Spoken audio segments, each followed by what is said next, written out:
Hello and welcome back to Hot Routes, where we ask three or four unique questions to a guest and we go over it. We debate. We do just like we would on the Hot Routes on the Purple Insider podcast. I think we're on episode 5 or 6 now, and actually, this is the first one that we are bringing on a guest outside of Purple Insider. So big day here for the Hot Routes. Glad to have Will Ragatz as our first guest. He is the Vikings writer for Sports Illustrated. If you don't follow his work already, make sure to go over to Sports Illustrated. Probably one of the hardest working people on the beat. I think I saw on Sunday he had like 7 or 8 articles up online. So he is grinding all day, every day to make sure you guys get your Vikings content. So make sure you check him out as well as everything over at Purple Insider. But Will, that was a really long intro. How you doing today?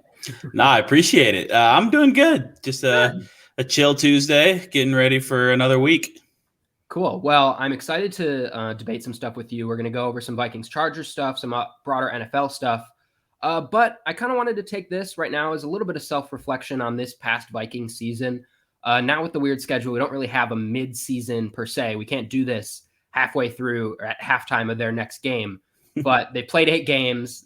So I want to do a little bit of mid-season awards. I want to get your offensive player of the year just on the Vikings, defensive player of the year, and then team MVP. Maybe it's one of those, maybe it's different. But if we're handing out some awards here on mid-November, where are you going for the Vikings? Well, which one should I start with? Let's do offensive player first. All right. So offensive player, it's tough because the MVP that I have is also going to be an offensive player. But I'm going to start with Justin Jefferson. I just think he's come out in his second season, and there were a lot of questions of could he do it again? Could he prove that his rookie season wasn't a fluke, and defenses have been paying him a lot of attention. And to me, he's still been the same guy. And the numbers aren't quite on the same pace that they were last year for various reasons. That the Vikings offense as a whole has struggled and been a big reason why they are where they are at 3-5. But he's still got over 600 yards. He's on pace to end up near 1,400 with the added game. And just he's looks like the same guy in terms of getting open, winning with separation, great hands. He had a few drops early on, but I still think he's the Vikings' best offensive player, and they need to find ways to get him the ball a lot more often. That's a big thing coming out of these last couple games is that he just hasn't gotten enough targets and touches. Yeah, my offensive player was also Justin Jefferson. I think normal awards, these normally go to quarterbacks. I'm not going with Kirk for any of these awards, as we'll see. But yeah, he, like you said, going to average, right, or if he stays where he's at, he's going to be over 1,300 yards, I believe. And you just see it from, we don't even have to look at the numbers. You just see when they get him the ball, the offense goes, the drives go much better. Everything flows so much better. And it's why it's so frustrating when he doesn't get the ball. But he seems clearly like the offensive player of the year for the Vikings. Where are you going on the defensive side of the ball? Defensive side, I was debating this, and I think I'm going to go with a little cop-out. The Vikings have a co-defensive coordinator, so I'm going to do co-defensive players of the year at the midpoint. I'm going with Everson Griffen and Eric Kendricks are my two. And Danielle Hunter, I will say, would be up there. I'm not going to include him just because he's out for the rest of the season, and I guess if you're evaluating the first half, he should be up there. But I'm going with two guys who are healthy and have played in all the games. And Everson Griffen just signed off the street in August, 33 years old. I don't think people really expected much from him other than being a solid number 3 or 4 defensive end as a rotational guy. But he's just been really, really good. He's looked like the Everson Griffen from 2015 to 19, who was just consistently getting after quarterbacks.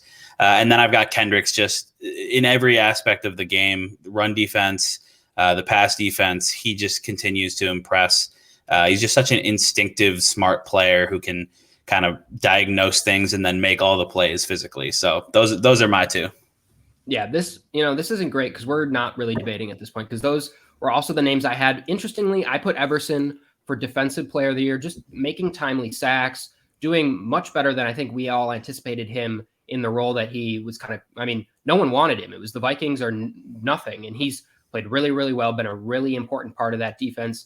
And seemed like he played pretty well last week without Danielle Hunter as well. That was obviously going to be a question mark with where he was at age-wise and just what he had when he was the focus of an offensive line. And it's no longer Danielle Hunter, and I thought he played really well.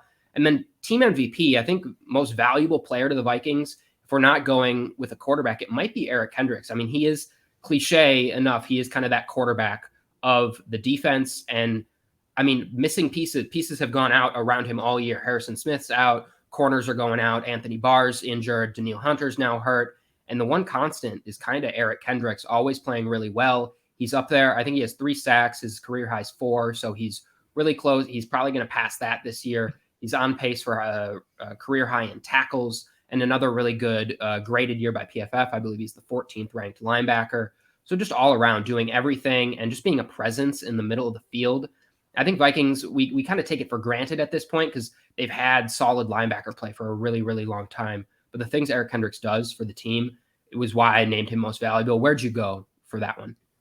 Yeah, so the MVP, I mean, if you want to get into the technical definition of most valuable, I think it's probably Kirk Cousins because the Vikings would be screwed if they had to play Sean Mannion or Kellen Mond. Yeah. But I didn't give it to him because I've been disappointed in Cousins this year. I know the 16 touchdowns, 2 interceptions looks good, and he's not taking sacks, but it's just the overly conservative mindset where he's checking down and not giving his guys, Jefferson and Thielen, enough chances to make plays down the field. So that was a long way of saying I did not go with Kirk Cousins. I actually went with Brian O'Neill as my MVP. I just wanted to kind of show him some love as well because he's given up only 8 pressures all year, and everyone else on the Vikings offensive line is at least double that. And he had a crazy block on that Dalvin Cook, a huge run in Baltimore. So he's just been consistently, I think, their best player on either side of the ball. Well, I mean, Jefferson and the defensive guys are up there as well, but what O'Neill has given them week in and week out on the offensive line that's been such a problem for the Vikings, that's why he's my MVP. Yeah, and that kind of transitions well into the next question I have, which is looking at some of the key matchups this week for Vikings-Chargers. We do this every week in our midweek episode, and I want to preview some of the Vikings-Chargers things because I think there are some really key matchups. And I'll just start with the Brian O'Neill one since we're on it.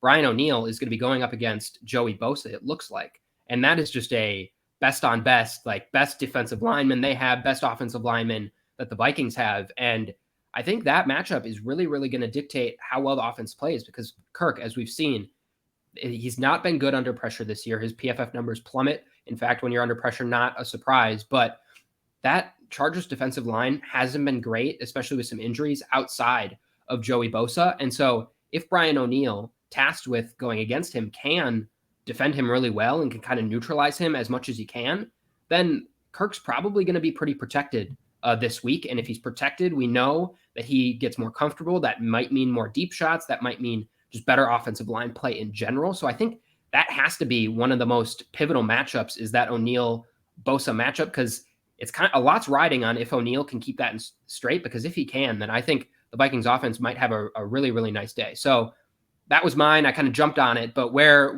are you looking for matchups? Yeah, well, I would say I think that's a big one for sure. Bosa lines up against the right tackle like 2/3 of the snaps or something. So he'll see some Christian Darrisaw as well, but it's going to be a lot of Brian O'Neill against Bosa. And interestingly, Joey Bosa got off to a really strong start this year, but hasn't been super productive of late. So we'll see if Brian O'Neill can kind of keep that going. But then I'll give you a couple. I'd look to the other side of the ball in the trenches, and Rashawn Slater, the Chargers rookie left tackle out of Northwestern, my alma mater, I will say. Yes. Great player. Fantastic player. The Chargers have a few Northwestern guys, Justin Jackson, one of their running backs. But anyways, Slater has been awesome this year. He just has looked like a pro, like an all-pro really from day one. Not a lot of kind of rookie learning curve. And he'll see a lot of Everson Griffin in this game. So I think that's going to be a huge matchup because, as we know, Griffin is the number one pass rusher for the Vikings, clearly, and they need him to produce. So if Slater can kind of shut him down, then you're talking about can Kenny Willekes or DJ Wanham or Sheldon Richardson get some pressure on Justin Herbert? Because if not, I would be worried about the Vikings secondary. And then I always like to look in the trenches, and I always like to look at the wide receiver against cornerback matchups. Those are just kind of an easy one. And it's true on both sides of the ball. But I'll say in particular with Justin Jefferson going against Asante Samuel or whoever he's facing at outside cornerback for the Chargers, the Vikings they need to make a concerted effort to get number 18 the ball more frequently because when they do, we saw against the Ravens when they took that deep shot to him, it was a 50-yard touchdown, and he walked in. And I know that teams have been playing a lot of cover two and trying to take away the deep stuff, but I think Kirk Cousins just needs to trust Jefferson to win short, intermediate, deep, wherever. and get him the ball. And on the other side of the ball, you look at I don't know if Bashad Breeland's going to play. He had a groin injury last week. Patrick Peterson's still out. So Cam Dantzler and maybe Chris Boyd or Breeland going against Keenan Allen and Mike Williams. Yeah, I think one other or two others that could also be that are just going to be really interesting is just where the Chargers line up Derwin James and how the Vikings combat that. I think I was just looking up his numbers. 163. He's 163 times snaps he's lined up in the box, 152 in the slot, 170 at free safety. So they move him around. They can bring him up on the line too. He had a fair amount of snaps when he's maybe going to blitz or what he's going to do there. And so just how the Vikings can combat that. And then kind of a little, just a funny matchup, kind of a woat matchup in the DJ Wanham versus Storm Norton. Both have not been good at all. And they're both probably going to go up against each other for a considerable amount. So is Storm Norton still there starting right tackle? From PFF, that's where they had him lined up. So I think he's getting some snaps. And if it's not Storm Norton, it's not someone great over there anyways right now. So if that is the matchup, then who can win that would be interesting. And maybe you see Wanham finally get more than one pressure, two pressures a game. I think he only has 9 all season or something like that. So that would be just a little bit of an interesting one because something's got to win out there. And so we'll see what does. Let's move on to our third hot route. A couple weeks ago, we had a really, really good wide receiver matchup with the Cowboys and the Vikings, obviously with the kind of trio of wide receivers that both teams can deploy at any point. This week, we're going to have 2 really, really strong duos, Keenan Allen, Mike Williams, up against, obviously, Adam Thielen, Justin Jefferson. So which would you rather have, Will? Yeah, it's tough because obviously I watch the Vikings every week and study them and all that. And I've watched the Chargers and I'm familiar with both guys, but not to the same degree. I still think I take Thielen and Jefferson. I don't know if I'm biased by just watching them a lot, but I'm bullish on both guys and their abilities. I think Adam Thielen has been impressive this year. He's on the other side of 30, but he's still getting open. He's got great hands. He's a red zone machine. And then we've talked about Justin Jefferson at length already. So I would take those two guys. I know that Keenan Allen and Mike Williams are an excellent duo, and Keenan Allen's been doing it for a long time. He's a really good route runner and separator. Mike Williams had the really strong start to this year. He had some huge games, but he's been a little quiet over the past 4 or 5 weeks. So I don't know if that's just a lot of extra defensive attention or the Chargers haven't been protecting Herbert as well, or what exactly the case is there. But I still lean towards Jefferson and Thielen against really almost any duo in the league. I mean, the Cowboys, the Bucks. There's a few that you can debate, but I'll take those guys for now. Yeah, I think that's where I'm at too. I think where it comes down to is for me, Justin Jefferson, Keenan Allen. If you're putting up those guys right next to each other, pretty even in my book. I think you can't go wrong with either one of them. And then you're matching up Thielen and Mike Williams, which are 2 kind of opposite ends of the spectrum. Williams is just that really, really tall. I'm going to run far down the field, go up and get a ball. I'm younger, I'm athletic. And Thielen, has seen do that, but he's a little bit more just a little craftier. And I think Williams, it's always been the inconsistency with him. If you're a fantasy football player, you've probably had Mike Williams on your team and subsequently dropped him 2 weeks later. And so every week you're kind of playing that. And so, yes, at the beginning of the year, we saw him through 3 or 4 or 5 weeks. I think he was one of the top wide receivers in the country. And now I think we're starting to see that volatility come back again. We're seeing that Mike Williams that we've seen a lot this year where it's a little bit hit or miss. And so I would take the consistency with the Vikings in Jefferson and Thielen with that one as well. I want to move to some NFL stuff here before we get you out of here. And week 9 was just, in terms of my predictions and things I said on the show, week 9's not going to look fondly on me. Lots of upsets, lots of things changing. And so we had some really, really good teams lose to some bad teams like the Cowboys to the Broncos and the Bills to the Jaguars. And we also saw some other pivotal matchups like the Titans beat the Rams. I'm just wondering from you, what was your most telling week 9 result? Like some of these things probably aren't going to matter in the grand scheme of things, just a bad week or something. But what do you think has the most staying power? Or what do you think was just like a piece from week 9, this weird anomaly week that we can take forward and does really matter the rest of the way? Yeah, there were 2 that kind of stood out to me. And the one that wasn't in there was the Cowboys Broncos. Like I'm not too worried about the Cowboys. Maybe there's a little rust with Dak coming back. I still think they're a really good team. And I think the Broncos have a talented roster too. And Teddy Bridgewater has been playing pretty well. That AFC playoff picture is great, where there's like 7 or 8 teams with 5 wins right now. So that's going to be nuts. But the two that stood out to me were the Bills struggling with the Jags, losing 9-6 to a team that had 1 win and just had kind of been a mess all year. It's not great. The Bills offense is legitimately a little concerning. Josh Allen kind of hasn't been the same dominant player over the last few weeks. I don't know exactly what to make of that, but I think there's a real legitimate chance that the Patriots could win the AFC East. And that did not look to be true at all early in the season. It seemed like the Bills were kind of a lock. So I would keep an eye on that and see how the Bills can bounce back. And then the other one is just the Sunday night game, and not in the sense that I'm concerned about the Rams, because I think they still might be the best team in the NFL, or at very least they're top 3, top 5 with just the overall roster that they have. But my takeaway was that the Titans are legit. I mean, even losing Derrick Henry, and they didn't get really anything out of any of their running backs, including Adrian Peterson. But the defense with Kevin Byard and Jeffrey Simmons and just some guys who can make big plays and be disruptive.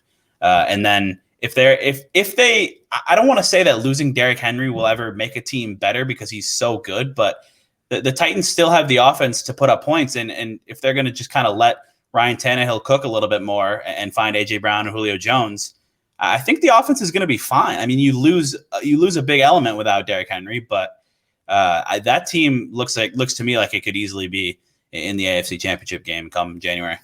Yeah. My first one was the Bills, and I think maybe the tendency is to not overreact to that one. For me, that's just like, at this point, you just mentioned there's so much volatility in the AFC, and they seemed like the one team that maybe we could look at and crown kind of they're going to be the 1 seed. This is the team to beat. And then you go out and you lose to the Jags, and you're not even looking forward to your next game because you have the Jets the next game. It's not even like a look ahead game. It's just you laid an egg against a really, really bad team. So that one just makes me question like their spot, because before I had them at number 1 consensus in the AFC and felt really, really strong about that.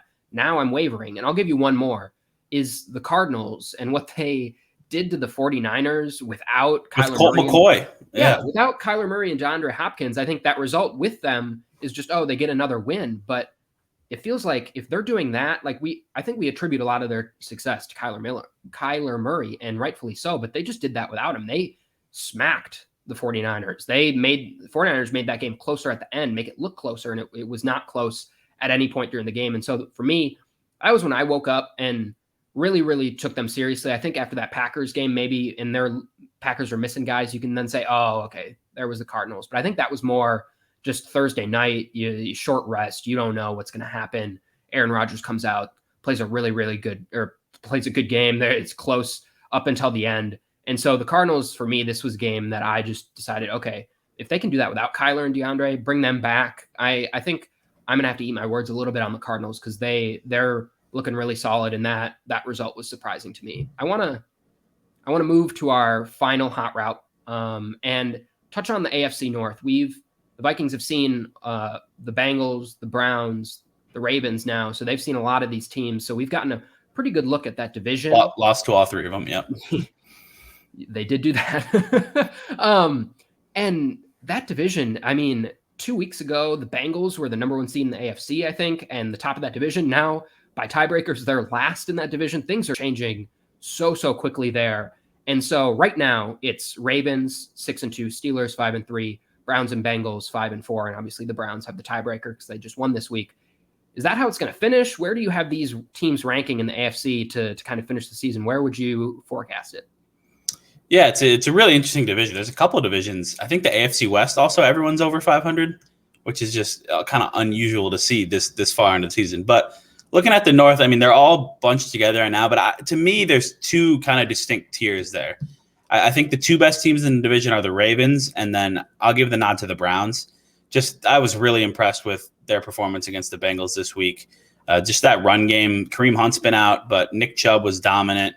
Dearness Johnson's good. The offensive line is incredible, and I think gives them a chance every single week to put up points, even without having a great quarterback. I mean, Baker Mayfield hasn't been particularly good, but maybe will be galvanized by no longer having Odell Beckham around as a distraction. So I think those are the top two. I like the Ravens to win the division, just Lamar and what they're capable of doing defensively with bringing pressure on blitzes and all the weapons Lamar has on offense. So I like the Ravens and the Browns in that top tier. And then there's, to me, the Steelers and Bengals are kind of a step down. The Steelers have a really good front seven, but I just don't know how I feel about their offense with Ben Roethlisberger. Najee Harris is really good. I mean, it's a good team, but to me, they're just not quite on the level of those two. And then it's weird to say because the Bengals were in first place and doing so well, but I think they might finish as the worst team in that division. I mean, Joe Burrow he still has some growth to do, and the defense is the most concerning out of any defense in that division. So that's how I see it. Was Ravens and Browns kind of the top tier, and then the Steelers and Bengals. Yeah, I think I have the Ravens on a tier of their own at this point. Just when it comes down to it, they have the best quarterback in the division. They have the best record by far so far, and I just feel like they're going to be the team to come out of there. I just at their best, I think they're the best of any of those teams. If they're all playing their best, I think the Ravens are the best one there. And then I have the Browns second, close to the Bengals. I was a really big believer in the Bengals and kind of brushed aside their Jets loss, but after this loss to the Browns, it seems like there's more to that than maybe just a bad week looking ahead with the Jets. And so, and the one other note is just the Bengals have the fourth hardest schedule, according to Football Outsiders, left this season. So that's a spot where they're going to come back a little bit. The Browns have the 20th hardest. So, not as difficult of a road. They have by far the easiest road left in the division. So I see the Browns moving up, probably past the Steelers and challenging the Ravens, but I still think the Ravens come out on top. And then I'm just not a believer in Big Ben. So I'm going to stick them at 4, even though Mike Tomlin has never had a losing team. I'm going to go against the grain there, put them there, if not only to protect my Bengals take for just a little bit longer. Well, they could finish last in the division and still have a winning record. That's very true. So that's very true. Yep. Well, Will, thank you so much for going through this with me, being the first outside Hot Routes guest that we've had on so far. Honored that you were our first, and I'm sure we'll have you on later in the season or in the off season, but thank you so much for joining us. And this has been Hot Routes.